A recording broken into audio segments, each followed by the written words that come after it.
ज़िमनी election का मैदान सज गया और कौमी असम्बली की 6 हलकों पर पोलिंग कल होगी, जिनमें पंजाब के 5 और हरिपुर का 1 हलका शामिल है।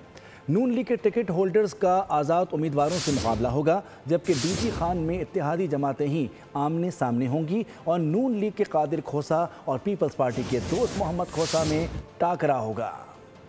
ज़िमनी इलेक्शन का मुकाबला आज होगा। कौमी असम्बली के 6 हलकों में वोटर अपना फैसला सुनाएंगे। पंजाब के 5 और हरिपुर का 1 हलका शामिल। NA 18 हरिपुर से PP की इरम फातिमा, आज़ाद उम्मीदवार असद उस्मान खान, नून लीग के बाबर नवाज खान, हज़ारा कौमी महाज के रुस्तम खान, PTI के शहनाज उमर अयूब और आज़ाद उम्मीदवार जवार नकवी मद्दे मुकाबिल हैं। NA 129 से चौधरी अरसलान और मियां मोहम्मद नुमान में टाकरा होगा। फैसलाबाद NA 104 से नून लीग के राजा दानियाल और आज़ाद उम्मीदवार राना अदनान जावेद मद्दे मुकाबिल हैं। फैसलाबाद से NA 96 में नून लीग के बिलाल बदर चौधरी और आज़ाद उम्मीदवार मलिक नवाब शेर आमने सामने हैं। डीजी खान NA 185 में नून लीग के महमूद कादिर लगारी, PP के सरदार दोस्त मोहम्मद खोसा, JUIF के अब्दुल अजीज बलोच और पाकिस्तान के नवाब मोहम्मद फैसल सदोजई और 2 आज़ाद उम्मीदवार मुरीद हुसैन अल्लाह बख्श में टाकरा। साहिवाल NA 143 से नून लीग के चौधरी तुफैल जट और आज़ाद उम्मीदवार जरार अकबर चौधरी मद्दे मुकाबिल है।